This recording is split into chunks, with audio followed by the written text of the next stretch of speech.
সাইমাও প্রথমে আসলো, ওকে দেখলাম, একটু কথা বললাম। ও আমাকে এই কথাটুকু বলল, ম্যাডাম জানেন আমি খুব ভালোভাবে এখন ব্যাক স্ট্রোক দিতে পারি। আমি বললাম ভেরি গুড বাবা। তারপরে আমার মেয়েটা পুলের 7-8 নাম্বার লেনে নেমেছে। ও যখন চলে গেছে একদম মানে পশ্চিম পাশে চলে গেছে, তখন সাইমা হাফও যায়নি।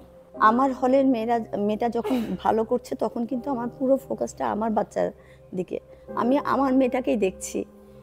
তখন ও কি করছে আমি আমার মেয়েটাকে দেখছি। আমার মেয়েটা বলছে যে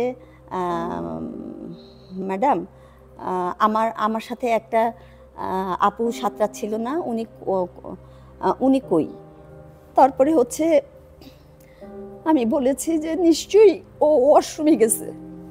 তা আমি উঠে ওয়াশরুমটার কাছে ওকে, এই কে আছো, কেউ কি ওয়াশরুমে আছো, এদিকে আসো। হঠাৎ করে আমার মনে হচ্ছে আচ্ছা ভেজা শরীরে কেউ ওয়াশরুমে গেলে তো চিহ্ন থাকবে। তখনই আমার মানে মাথায় অন্য কিছু মনে হচ্ছে যে বাচ্চা কই, ছুটাছুটি শুরু করছে যে ওই মেয়েটা কই। তো তখন হয়তো আমি চিৎকার করেছি কি না করেছি আমি সরি, অতটুকু আমি ক্লিয়ার বলতে পারবো না। ওয়াশরুমের ওই দিক দিয়ে সুইমিং পুলের পাড় দিয়ে দেখতে গেছি যে মানে তার আগে একটা বাচ্চা চিৎকার করে উঠছে, ম্যাডাম আসেন। তারপরে যে দেখে একটা বাবু মানে এরকম করে চার হাত পা চারদিকে, আমার আর কোনো সেন্স নাই, আমি মানে ঝাঁপ দিয়েছি, নেমে ওকে তোলার চেষ্টা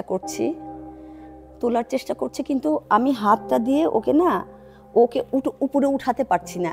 যতটুকুই উঠছে মনে হচ্ছে কোনো রকমই একটু উঠছে, কিন্তু পুরোটা উঠছে না। আমি আবার ভেসে যাচ্ছি, আমার পা উপরে উঠে যাচ্ছে, এরকম মানে মোট কথা পারছি না। আমি ওরকম অবস্থায় অত কিছু মনে নাই। আমি বাবুকে বলছি, বাবু মানে আমাদের ওখানকার গ্রাউন্ডসম্যান। আমি ভাবলাম যে আচ্ছা বাবু কি একা পারবে, দেখি তো অন্য আরও ছেলেগুলাকে। আমি মনে হয় দৌড়িয়ে যে অন্য ছেলে পেলেদেরও ডাকার চেষ্টা করছি। একটা বাচ্চা ঘাড়ে করে নিয়ে যে রিক্সায় উঠালাম, রিক্সায় উঠায় ওকে নিয়ে আমাদের মেডিকেলের সেন্টারে গেলাম। আমি বলছি ডাক্তারকে বলেন, একটু বলেন। বলছে যে উনি আবার বলতেছেন সম্ভবত আপনাদের ওই মেডিকেলে নিয়ে যেতে হবে। আমি বললাম আগে তো ডাক্তারকে বলতে হবে।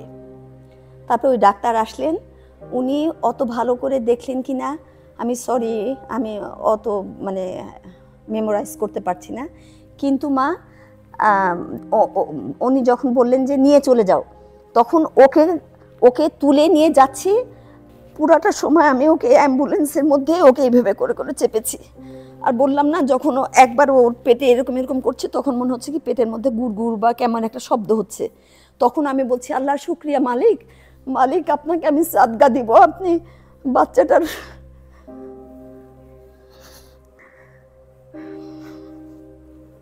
তারপরে ওকে নিয়ে যে অ্যাম্বুলেন্সে করে রাজশাহী মেডিকেল কলেজে নিয়ে গেলাম, ইসিজি করলো। ওর কাছে থাকতে তাকে কিছুক্ষণ পরে আবার ওরা বলছে যে আপনি পুলিশের লোকরা, আপনি ধরে থেকেন না, আপনি ওনাকে ছুঁয়ে রেখেন না। বললাম কেন? বলে যে ওই যে কি জানি হবে, সেজন্য ধরে রাখলে সম্ভবত অসুবিধা।